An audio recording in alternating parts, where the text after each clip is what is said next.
Assalamualaikum warahmatullahi wabarakatuh. Perkenalkan, kami dari kelompok 5 ingin mempresentasikan hasil kerja kelompok kami yang membahas tentang hapusnya penuntutan pidana. Kelompok 5 terdiri dari 8 anggota, yaitu saya sendiri yang bernama Aldi Fazain Farasaputra dengan NIM E00211025, lalu ada Arif Rahman Hakim dengan NIM E002162, lalu ada Destria Revana dengan NIM E00211132, lalu ada Gina Khalda Naila dengan NIM E002179, lalu ada Nabila Ayu Safitri dengan NIM E002309, lalu ada Ovi Dewi Oktavia dengan NIM E002347, lalu ada Safira Rahma Aulia dengan NIM E002410, lalu yang terakhir ada Sherly Yahrotul M dengan NIM E002428. Saya Safira Rahma dengan NIM E00214110. Di sini saya akan menjelaskan tentang nebis in idem. Menurut pasal 76 KUHP, kecuali dalam hal putusan hakim masih mungkin diulangi. Orang tidak boleh dituntut 2 kali karena perbuatan yang oleh hakim Indonesia itu terhadap dirinya telah diadili dengan putusan yang menjadi tetap. Dalam artian, hakim Indonesia termasuk juga hakim pengadilan swapraja dan adat di tempat-tempat yang mempunyai pengadilan-pengadilan tersebut. Yang kedua, maksudnya adalah jika putusan yang menjadi tetap itu berasal dari hakim lain, maka terhadap orang itu dan karena tindak pidana itu pula tidak boleh diadakannya penuntutan dalam hal. Yang pertama, putusan berupa pembebasan dari tuduhan atau lepas dari tuntutan hukum. Yang kedua, putusan berupa pemidanaan dan telah dijalani seluruhnya atau telah diberi ampun atau wewenang untuk menjalankannya telah hapus karena daluarsa. Selanjutnya ada asas nebis in idem tidak berlaku untuk keputusan hakim yang belum berhubungan dengan pokok perkara atau pre-seeking atau yang dapat disebut juga penetapan. Artinya yaitu tidak berwenangnya hakim memeriksa perkara-perkara yang bersangkutan. Tidak diterimanya tuntutan jaksa karena terdakwa tidak melakukan tindak pidana. Tidak diterimanya perkara sebab penuntutannya telah daluarsa. Selanjutnya ada dasar pemikiran dari nebis in idem. Dasar pemikirannya ini dapat ditarik simpulan untuk menjaga martabat negara hakim atau hakim itu sebagai wakil negara harus membuat keputusan akhir yang tidak dapat diubah. Selanjutnya ada demi rasa keadilan, artinya keputusan hukum yang diberikan harusnya memberikan kemanfaatan yang sebesar-besarnya bagi individu dan masyarakat. Dan nebis in idem ini bukan termasuk res judicata, atau maksudnya putusan berkaitan dengan kompetensi absolut atau kompetensi relatif. Putusan berkaitan dengan sah atau tidaknya dakwaan. Sekian akan dilanjutkan oleh teman saya. Mengenai alasan penghapus penuntutan pidana selanjutnya yaitu meninggalnya terdakwa. Sebagaimana yang sudah disebutkan dalam pasal 77 yang berbunyi, kewenangan menuntut pidana hapus jika tertuduh meninggal dunia. Hak menuntut hukuman pada pasal 77 KUHP ataupun hak menjalani pidana pada pasal 83 KUHP gugur atau tidak berlaku lagi apabila terdakwa atau terpidana meninggal dunia. Landasan atau asas yang berlaku adalah asas pertanggungjawaban pribadi dalam hukum pidana. Sebagaimana bunyi adagium nemo punitur pro alieno delicto, tidak ada seorang pun yang dihukum karena perbuatan orang lain. Meninggalnya terdakwa atau tersangka dianggap menggugurkan tuntutan pidana terhadapnya. Mengenai 5 kemungkinan penghentian perkara jika tersangka atau terdakwa meninggal dunia. Yang pertama, tersangka atau terdakwa meninggal dunia pada tahap penyidikan, maka penyidik menghentikan perkara dengan seketika yaitu terdapat pada pasal 109 ayat 2 KUHP. Yang kedua, tersangka atau terdakwa meninggal dunia setelah berkas perkara diserahkan kepada penuntut umum, maka penuntutan segera dihentikan, yaitu terdapat pada pasal 140 ayat 2 huruf A KUHP. Yang ketiga, terdakwa meninggal dunia saat pemeriksaan sidang telah dimulai, maka pengadilan harus mengeluarkan penetapan yang isinya perkara dihentikan karena terdakwa meninggal dunia. Yang kelima, jika terdakwa meninggal dunia setelah ada putusan pengadilan yang meliputi pidana denda termasuk pidana tambahan berupa perampasan barang-barang terdakwa, maka eksekusi tidak boleh dilakukan. Daluarsa merupakan setiap perkara ada batas waktu untuk diajukan tuntutannya. Alasan adanya pranata hukum daluarsa. Yang pertama dari sudut hukum pidana material dan sudut hukum pidana formil. Dalam sudut hukum pidana material, sudah tidak ada lagi kebutuhan karena lampaunya waktu. Dalam sudut hukum pidana formil, dalam ini masalah pembuktian yang terbatas sehingga alat bukti dapat lenyap dan tidak mempunyai alat pembuktian yang lain. Selanjutnya ada memori van Toilechting. Adanya daluarsa merujuk pada kenyataan perputaran waktu yang tidak saja perlahan-lahan meniadakan akibat perbuatan pidana, namun juga sekaligus melenyapkan jejak-jejaknya. Dan bila mana suatu perilaku jahat karena lampaunya waktu sudah terlupakan, maka keinginan untuk melakukan retribusi juga hilang dengan sendirinya. Dalam hal ini, termasuk untuk mewujudkan preferensi umum dan preferensi khusus untuk penuntutan dan pemidanaan. Selanjutnya, ada pengecualian daluarsa. Yang pertama, daluarsa hanya untuk kejahatan ringan. Apabila ada kejahatan berat, menurut Van Hamel, tidak perlu adanya daluarsa. Di Indonesia sendiri, ada undang-undang pidana khusus yang tidak mengenal daluarsa, yaitu pelanggaran berat tentang HAM, genosida, dan kejahatan manusia yang lainnya. Selanjutnya ada lamanya daluarsa. Menurut pasal 78 KUHP menyatakan semakin berat perbuatan pidana yang dilakukan, semakin lama tenggang waktu daluarsa tersebut. Dalam hal ini, daluarsa semua pelanggaran dan kejahatan yang dilakukan dengan percetakan adalah 1 tahun. Selanjutnya, daluarsa kejahatan yang diancam dengan denda, pidana kurungan, dan penjara paling lama 3 tahun adalah 6 tahun daluarsa. Selanjutnya, daluarsa dengan kejahatan yang diancam dengan hukuman mati dan pidana seumur hidup adalah 18 tahun. Selanjutnya, jika saat melakukan perbuatan pidana, usia pelaku belum masuk 18 tahun, maka tenggang daluarsa bisa dikurangi 1/3. Selanjutnya, menurut teori, kapan mulai dihitung tenggang waktu daluarsa?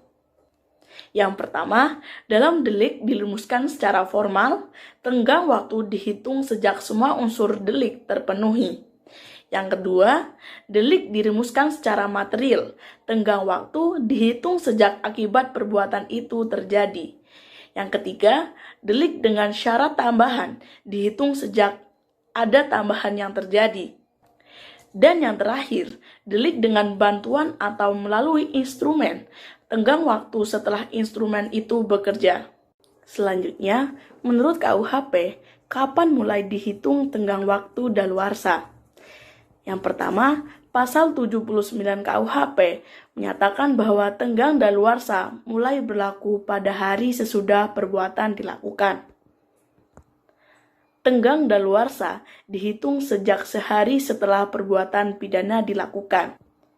Dalam hal ini, ada pengecualian tenggang waktu daluarsa.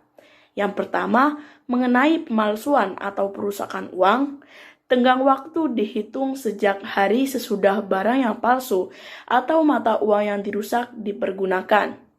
2. Mengenai kejahatan dalam pasal 328, 329, 330, dan pasal 333 KUHP berkaitan dengan perampasan kemerdekaan. Tenggang waktunya dimulai pada hari sesudah orang yang langsung terkena kejahatan tersebut dibebaskan atau meninggal dunia. Yang ketiga, mengenai pelanggaran dalam pasal 556 sampai dengan pasal 558 KUHP, tenggang waktunya dimulai pada hari sesudah daftar-daftar yang memuat pelanggaran itu menurut aturan umum yang menentukan bahwa register catatan sipil harus dipindah ke kantor panitera atau untuk suatu pengadilan dipindah ke kantor tersebut. Selanjutnya ada penangguhan daluarsa atau rusten. Penundaan penuntutan pidana berhubung dengan adanya perselisihan prayudisial menunda daluarsa. Dalil ini dari pasal 81 KUHP. Terkait sengketa kekuasaan kehakiman, baik kompetensi absolut maupun kompetensi relatif dengan sengketa di lapangan hukum lainnya, antara lain sengketa perdata yang berkaitan dengan kepemilikan. Ketika terjadi sengketa prejudisial, daluarsa mengalami penundaan. Setelah sengketa prejudisial selesai, perhitungan daluarsa dilanjutkan. Selanjutnya, ada terhentinya daluarsa atau disebut dengan Sluiting van de Verjaring, yaitu setiap upaya penuntutan menghentikan penghitungan daluarsa.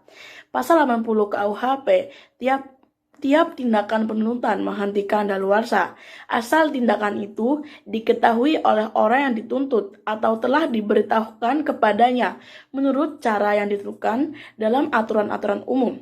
Sesudah dihentikan, mulai tenggang daluarsa baru. Artinya, tidak perlu bahwa dakwaan dihadiri oleh terdakwa sendiri atau impersonal. Jika penuntutan tersebut dihentikan, maka dimulailah tenggang daluarsa baru. Sebelumnya perkenalkan, nama saya Nabila Safitri dengan NIM E0021309. Di sini saya akan membahas mengenai penyelesaian sengketa di luar pengadilan. Bahwa penyelesaian sengketa di luar pengadilan diatur dalam pasal 82 KUHP. Adapun bunyi dari pasal 82 KUHP, yang pertama, kewenangan menuntut pelanggaran yang diancam dengan pidana denda saja menjadi hapus kalau dengan sukarela dibayar dengan maksimum dan biaya-biaya yang telah dikeluarkan kalau penuntutan telah dimulai atas kuasa pejabat yang ditunjuk untuk itu oleh aturan-aturan umum dan dalam waktu yang ditetapkan olehnya. Yang kedua, jika di samping pidana ditentukan perampasan, maka barang yang dikenai perampasan harus diserahkan pula atau harganya harus dibayar menurut taksiran pejabat dalam ayat 1. Yang ketiga, dalam hal pidana diperberat karena pengulangan, pemberatan itu tetap berlaku sekalipun kewenangan menuntut pidana terhadap pelanggaran yang dilakukan lebih dahulu hapus berdasarkan ayat 1 dan ayat 2 pada pasal ini. Dan yang terakhir, ketentuan dalam pasal ini tidak berlaku bagi orang yang belum dewasa yang pada saat melakukan perbuatan belum berusia 16 tahun. Secara umum, penyelesaian sengketa di luar pengadilan hanya berlaku pada pokok perkara perdata. Biasanya penyelesaian sengketa di luar pengadilan disebut ADR atau Alternative Dispute Resolution. Kumpulan dari ADR ini, yakni ADR sifat kesukarelaan dalam proses karena tidak adanya unsur pemaksaan, prosedur cepat, keputusan bersifat non-judisial, prosedur rahasia, fleksibilitas dalam syarat-syarat penyelesaian masalah, hemat waktu dan biaya, tingginya kemungkinan untuk melaksanakan kesepakatan dan pemeliharaan hubungan kerja. Penyelesaian melalui litigasi ialah penyelesaian sengketa di luar pengadilan atau menggunakan lembaga alternatif penyelesaian sengketa. Di Indonesia, penyelesaian litigasi ada dua macam berdasarkan Undang-Undang Nomor 30 Tahun 1999, yakni arbitrase dan alternatif penyelesaian sengketa. Alternatif penyelesaian sengketa dibagi menjadi beberapa macam, yakni ada konsultasi, mediasi, negosiasi, dan konsiliasi. Selanjutnya yaitu alasan penghapusan penuntutan di luar KUHP. Dalam pasal 14 Undang-Undang Dasar 1945 berbunyi, ayat 1, Presiden memberikan grasi dan rehabilitasi dengan memperhatikan pertimbangan Mahkamah Agung. Ayat 2, Presiden memberikan amnesti dan abolisi dengan memperhatikan pertimbangan Dewan Perwakilan Rakyat. Selanjutnya yaitu grasi. Menurut pasal 1 Undang-Undang Nomor 20 Tahun 2002, yang dimaksud grasi adalah pengampunan berupa perubahan, peringanan, pengurangan atau penghapusan pelaksanaan pidana kepada terpidana yang diberikan oleh Presiden. Hanya dapat diajukan atas putusan pemidanaan berupa pidana mati, penjara seumur hidup, atau pidana penjara paling singkat 2 tahun. Selanjutnya yaitu amnesti. Amnesti merupakan pernyataan umum yang diterbitkan melalui atau dengan undang-undang tentang pencabutan semua akibat dari pemidanaan suatu perbuatan pidana tertentu atau satu kelompok perbuatan pidana. Pasal 4 Undang-Undang Nomor 11 Tahun 1954 menyatakan bahwa dengan pemberian amnesti, semua akibat hukum pidana terhadap orang-orang yang diberikan amnesti dihapuskan. Selanjutnya akan dijelaskan oleh teman saya. Abolisi. Abolisi merupakan suatu hak untuk menghapuskan seluruh akibat dari penjatuhan putusan pengadilan atau menghapuskan tuntutan pidana kepada seseorang yang terpidana, serta melakukan penghentian apabila putusan tersebut telah dijalankan. Berdasarkan pasal 4 Undang-Undang Nomor 11 Tahun 1954 menyatakan bahwa dengan pemberian abolisi, maka penuntutan terhadap orang-orang yang diberikan abolisi ditiadakan. Persamaan amnesti dan abolisi. Yang pertama, pada keduanya mengakhiri suatu perkara pidana tanpa menyelesaikannya melalui sidang pengadilan formal. Yang kedua, amnesti dan abolisi merupakan hak yang diberikan oleh Presiden atas pertimbangan DPR. Selanjutnya yaitu mengenai tabel perbandingan antara gerasi, amnesti, dan abolisi. Gerasi, dasar hukumnya adalah Pasal 14 Undang-Undang Dasar 1945 dan Undang-Undang Nomor 22 Tahun 2002 tentang gerasi, junto Undang-Undang Nomor 5 Tahun 2010 tentang perubahan atas Undang-Undang Nomor 22 Tahun 2002 tentang gerasi. Amnesti dan abolisi, dasar hukumnya adalah Pasal 14 Ayat 2 Undang-Undang 1945 dan Undang-Undang Darurat Nomor 11 Tahun 1954 tentang amnesti dan abolisi.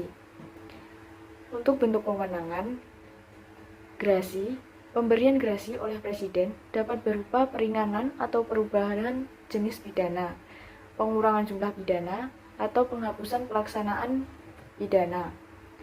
Untuk amnesti, bentuk kewenangannya adalah tindakan pengampunan yang diberikan oleh pemerintah terhadap tindakan-tindakan seseorang, khususnya yang berhubungan dengan kegiatan-kegiatan politik atau kejahatan politik pada masa lalu. Untuk abolisi, bentuk kewenangannya adalah menghentikan proses pemeriksaan dan penuntutan terhadap seseorang tersangka atau pencabutan tuduhan kriminal karena pemeriksaan dan penuntutan tersebut dapat mengganggu stabilitas pemerintahan. Perkenalkan, nama saya Arif Rahman Hakim dengan NIM E0021062.